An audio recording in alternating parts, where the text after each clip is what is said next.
Da tribuna da Assembleia Legislativa do Estado de São Paulo, o deputado estadual Major Meca fez um apelo aos senadores para que derrubem o artigo da lei eleitoral aprovada pela Câmara que retira direitos políticos de policiais, juízes, membros do Ministério Público e militares.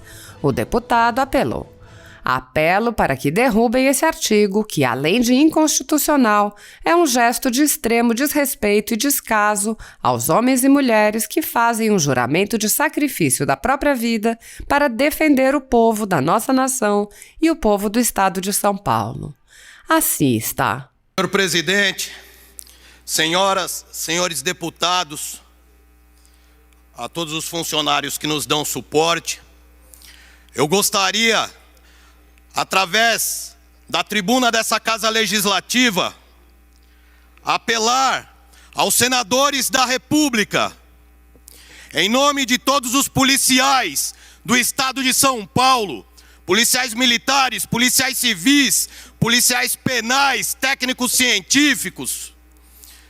Quero apelar em nome de todos os policiais do Brasil e de todos os integrantes das Forças Armadas, aos senhores senadores, para que observem na votação da reforma do Código Eleitoral a Constituição Federal e derrubem o artigo que impõe uma quarentena de 4 anos a nós policiais para nos candidatarmos e concorrer a um cargo eletivo.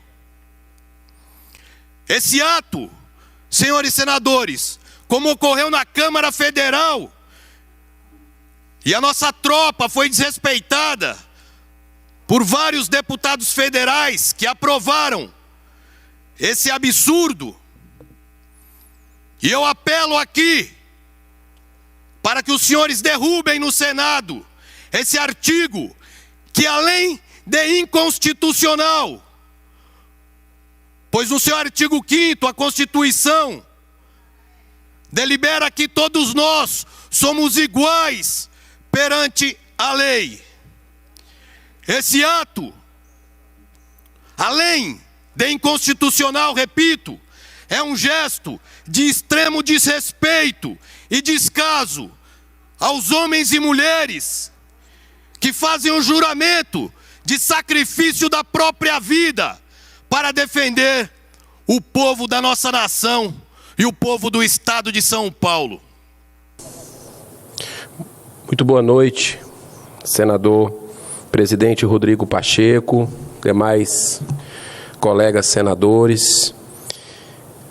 A Câmara dos Deputados, infelizmente, deu um passo muito equivocado ao votar pelo impedimento de candidaturas de magistrados, policiais e militares para que primeiro cumpram a chamada quarentena. Eu não sei exatamente o objetivo disso. Me suscita algo como uma vingança à Operação Lava Jato, uma espécie de perpetuação no poder da classe política atual. Eu não vejo isso como democrático. Primeiro, ao meu ver, é uma decisão inconstitucional por retirar, mesmo que temporariamente, senhor presidente, direitos políticos de milhões de cidadãos e cidadãos brasileiros.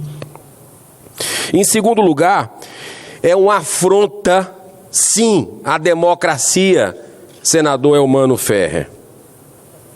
Dificultar ou mesmo eliminar candidaturas legítimas é típico das ditaduras. O principal argumento que eu ouvi a favor dessa decisão equivocada, repito, ao meu ver, é que tais categorias profissionais poderiam se aproveitar de algum prestígio social obtido no exercício da função. Argumento totalmente incoerente.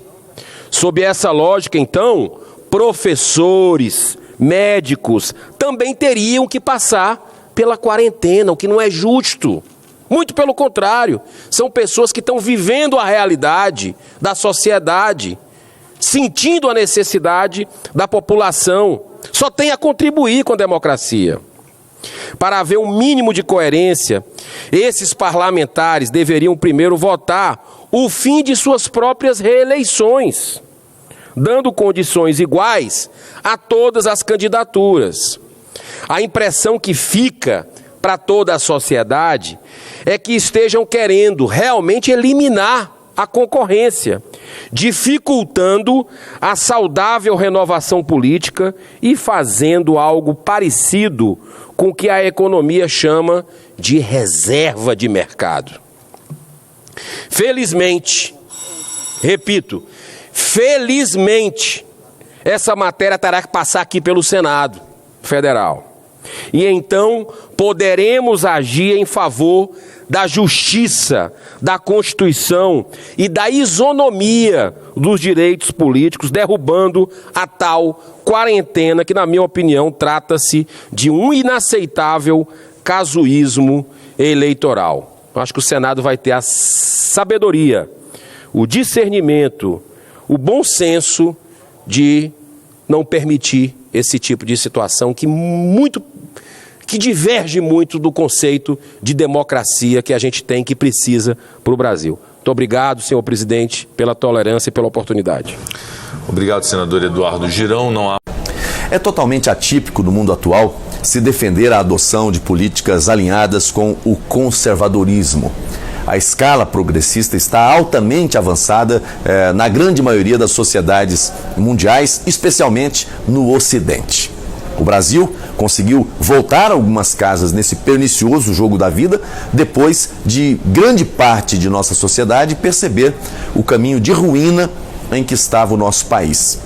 O grande problema é que no topo da vida nacional, em espaços públicos e privados, se concentra justamente a parte da sociedade que vinha patrocinando, o liberalismo cultural e moral em nosso país. Como essa pauta estava sendo tocada por partidos socialistas radicais que habilmente negociaram com o sistema, tudo ia de vento em popa. O governo do PT fazia o jogo das elites econômicas e também financiava as elites culturais. Nunca os bancos ganharam tanto dinheiro e a classe artística recebeu tanto recurso. Ao mesmo tempo, distribuía pacotes assistenciais para os menos favorecidos, massa eleitoral que garantia o partido no poder. Nos governos Dilma, mais ainda que na época do governo Lula, as transformações culturais foram aceleradas, principalmente com o forte ingresso do programa ideológico nas escolas. A eleição do presidente Jair Bolsonaro foi um nítido acordar da sociedade brasileira conservadora que não impunha bandeira vermelha, crê na Bíblia e defende a família e a pátria.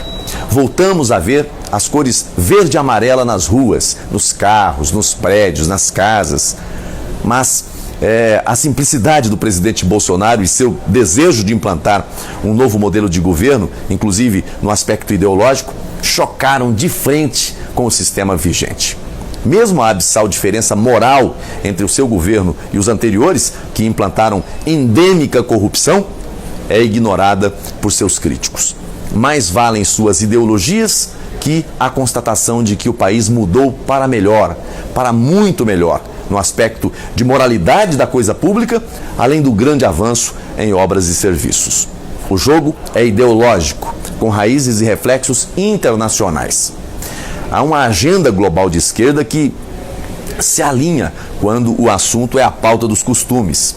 O presidente Bolsonaro é um brasileiro simples, capaz de gestos inusitados, como abrir as portas do Planalto para pessoas do povo sem qualquer protocolo, comer pastel de feira, cachorro-quente da barraca da esquina. Ele é assim. As elites não querem um presidente assim. Há uma pauta globalista, repito, que precisa avançar. Parece teoria de conspiração, admito, mas não é. Embora existam aqueles que fazem disso quase que uma religião, trata-se de uma realidade fria e brutal que já se degenerou muitas sociedades ao redor do mundo, especialmente na Europa, e que busca, né, com força e ansiedade, comprometer a maioria do povo brasileiro, esse país continental. O sonho de 2018 não foi um pesadelo. O Brasil precisa refletir com bastante serenidade. O momento é de mais razão que emoção. É hora de prestar atenção na movimentação política do momento. Agora, todos se juntam, né? Os opostos se aproximam. Por quê? Porque há um objetivo comum: devolver o poder para quem esteja comprometido com a ideologia que defendem. O Brasil precisa seguir firme, sem corrupção e com muito trabalho. Precisamos retomar as reformas e avançar em investimentos estruturantes para diminuir as desigualdades regionais. Mais que isso, precisamos ser ainda mais patriotas, defendendo as liberdades individuais e todos os valores fundamentais de nossa sociedade. Não vamos desistir do Brasil. Deus abençoe você. Deus abençoe a sua família.